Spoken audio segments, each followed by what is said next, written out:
Aqui no interior existem poucos jornalistas como Rubens Zaidan. Ele foi repórter do estado de São Paulo, correspondente no Globo do Rio de Janeiro e chefe de redação na EPTV, além de ser editor no Gazeta de Ribeirão. Trabalhou também no rádio como locutor da Eldorado e da Difusora de São Paulo. Rubens também escreveu livros como Memórias de Monte Alegre e se especializou em jornalismo científico pelo Unicamp. Hoje no 30 Minutos Entrevista, Zaidan fala sobre os desafios do jornalismo brasileiro e mundial.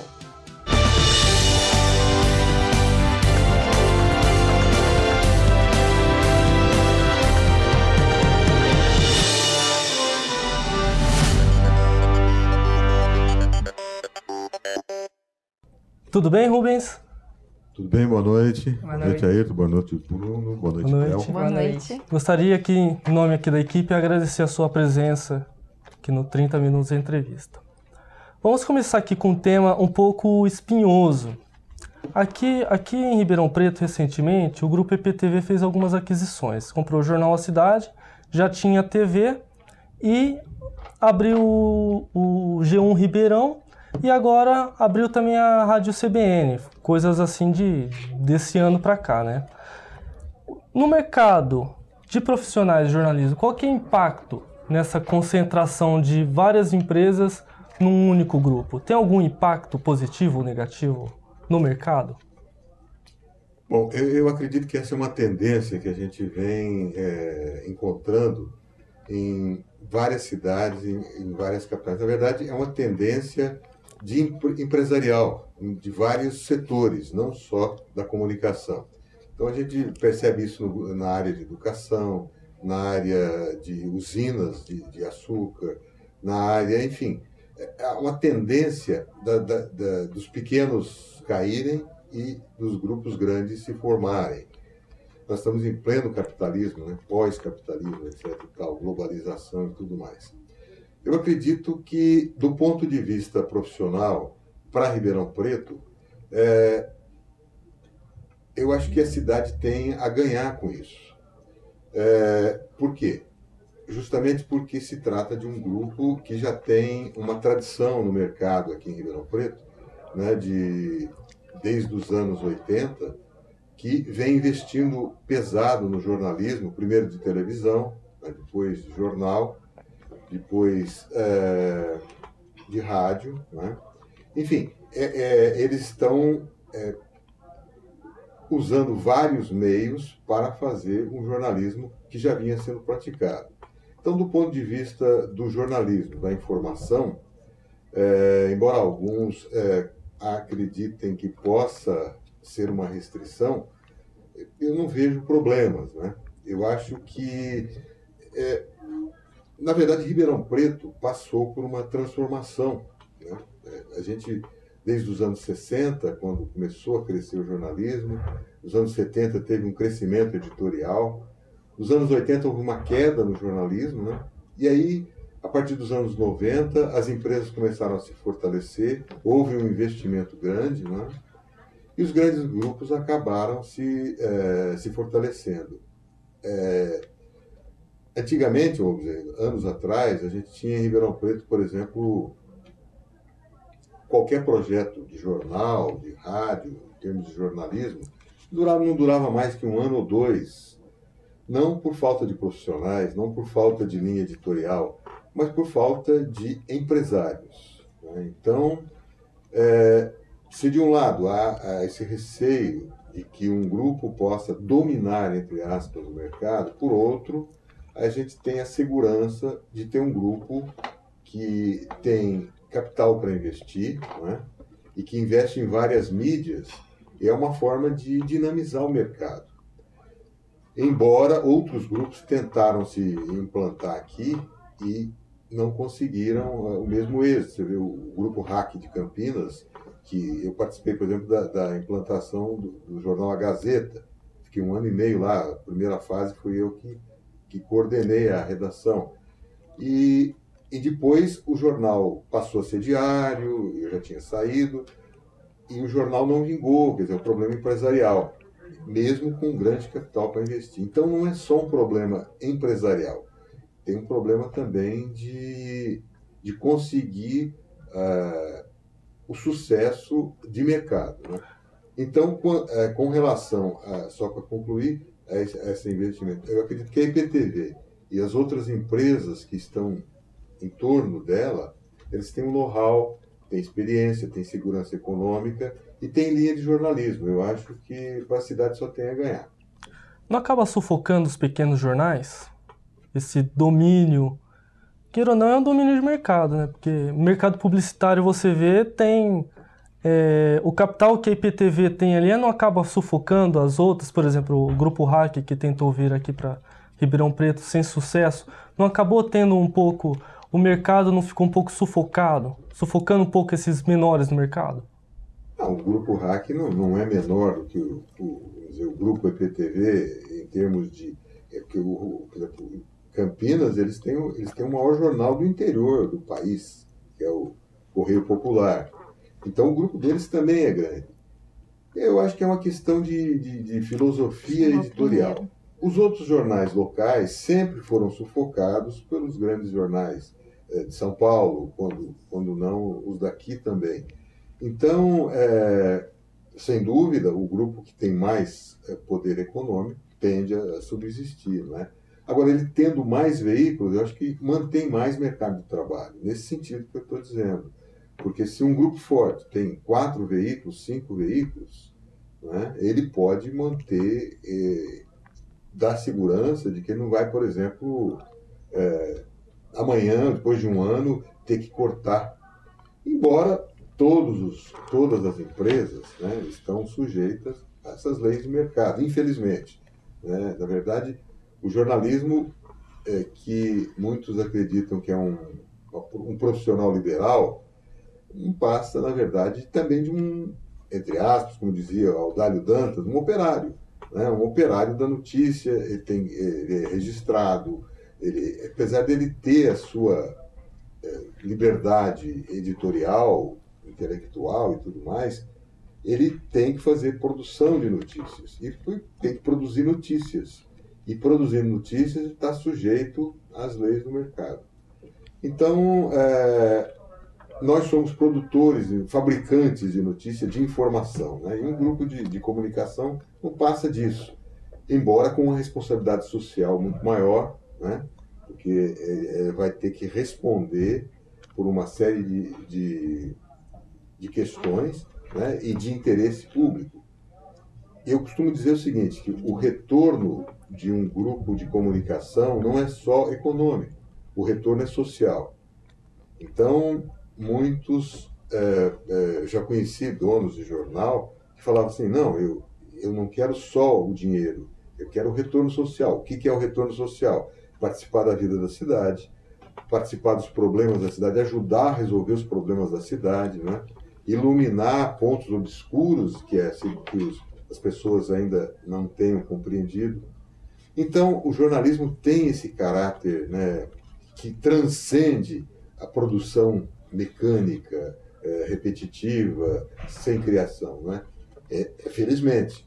Mas, do ponto de vista prático e funcional, todos somos trabalhadores. Né? Ô Rubens, e pelo lado do jornalista, o funcionário, ele não fica meio que sufocado, vamos supor, a IPTV é dono do G1, da CBN, se ele sai da IPTV, ele não pode trabalhar no G1 ou na CBN, ele não acaba ficando sufocado por causa disso? É um risco que corre, né?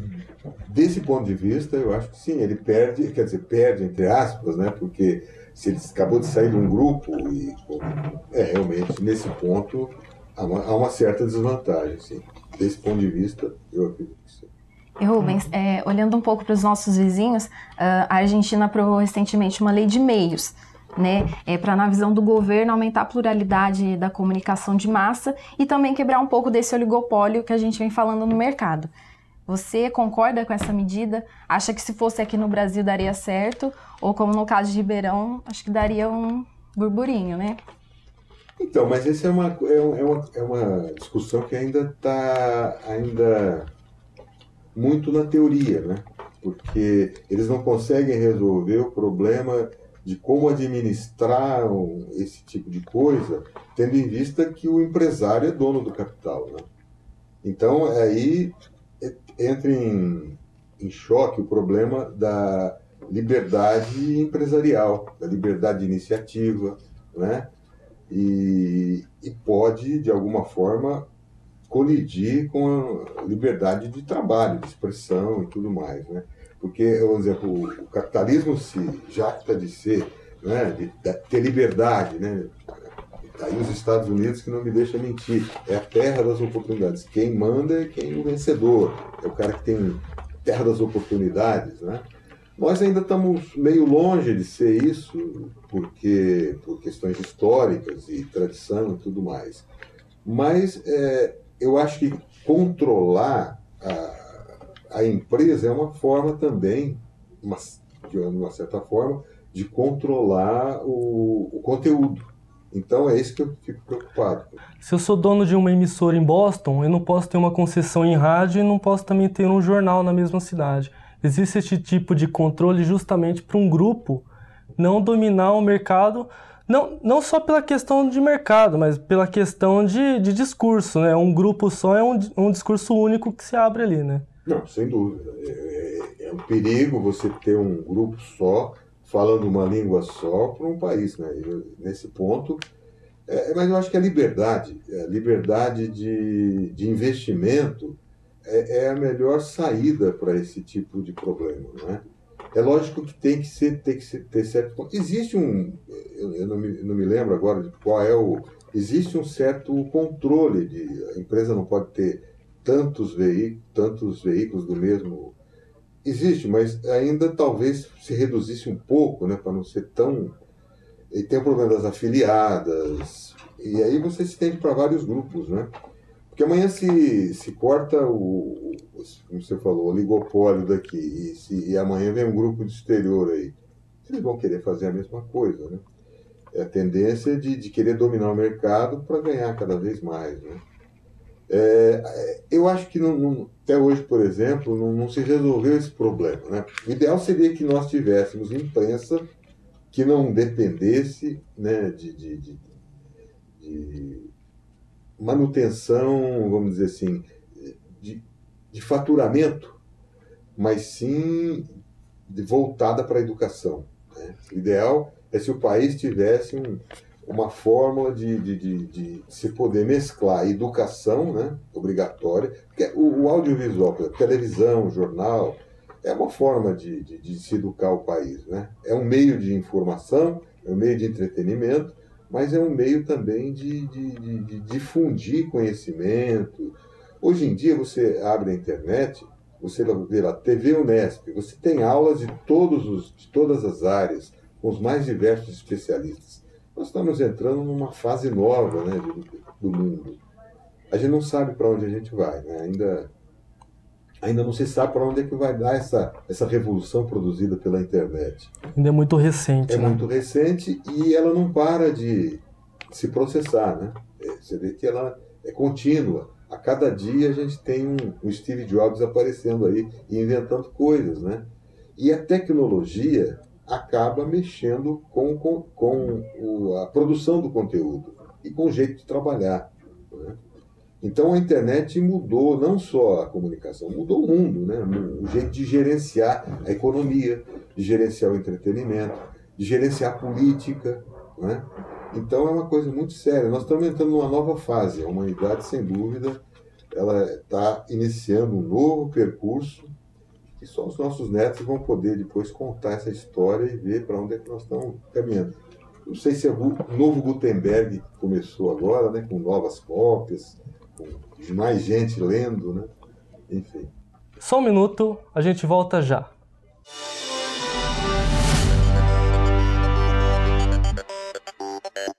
Ribeirão é a segunda cidade com maior número de carros por habitante, perdendo apenas para Curitiba. Que tal ajudar a reduzir este número? Já pensou em dar carona para aquele colega de trabalho ou faculdade? Transforme um caminho que seria chato em divertido. Seja consciente e lembre-se, carona é como coração de mãe.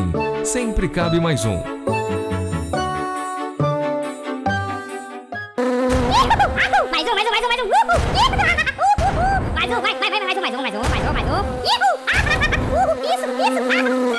Parece brincadeira, mas não é. A dengue mata mesmo.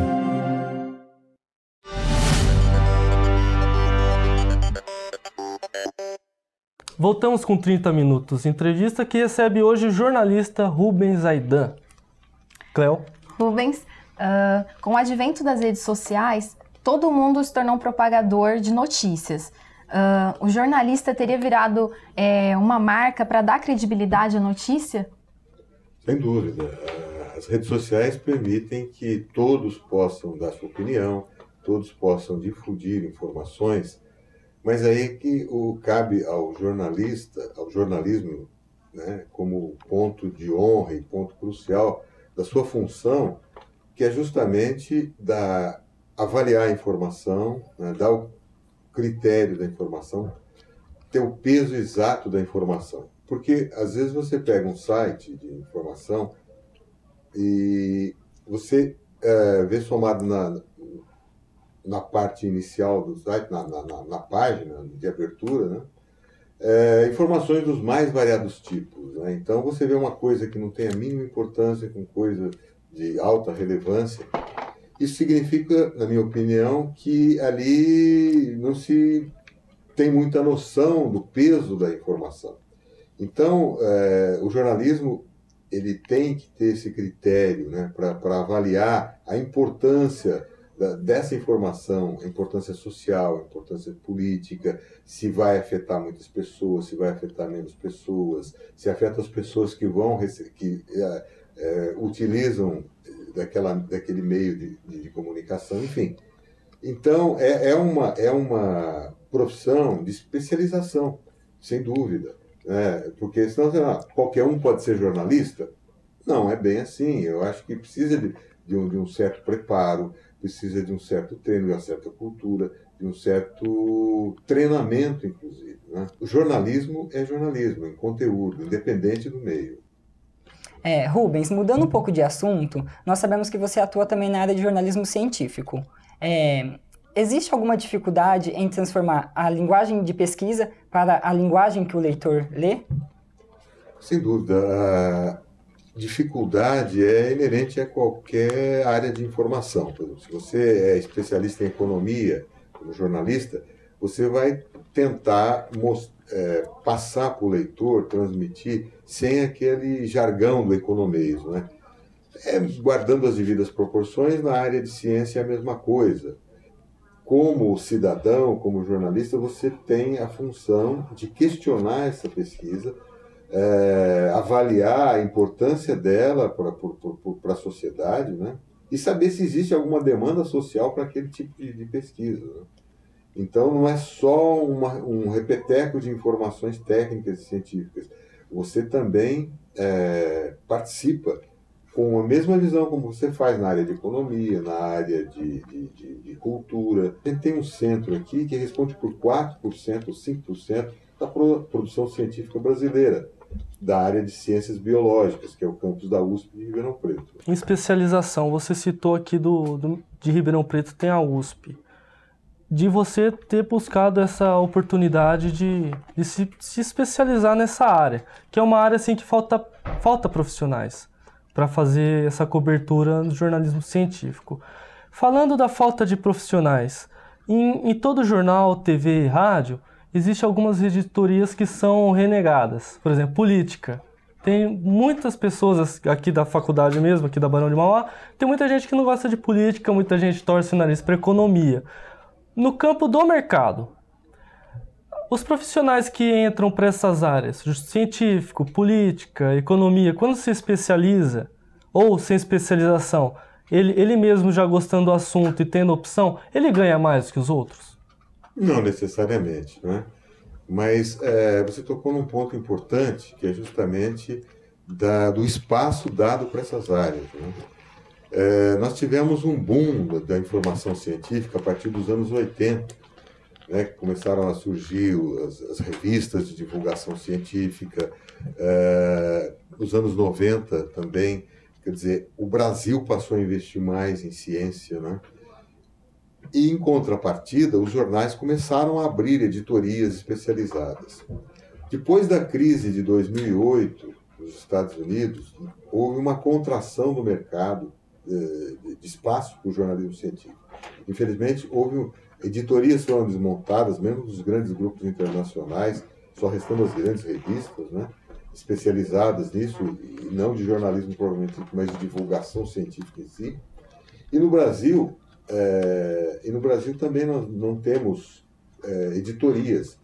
Nós não, por exemplo, Ribeirão Preto, que consta, eu não conheço nenhum veículo que tenha editor e repórter na área de ciência. Conheço. Economia é uma área que já tem mais tradição. Você vê o Estado de São Paulo, a Folha, eles têm cadernos de economia, né? E nós passamos, desde os anos 70 para cá, por quantos planos econômicos, né?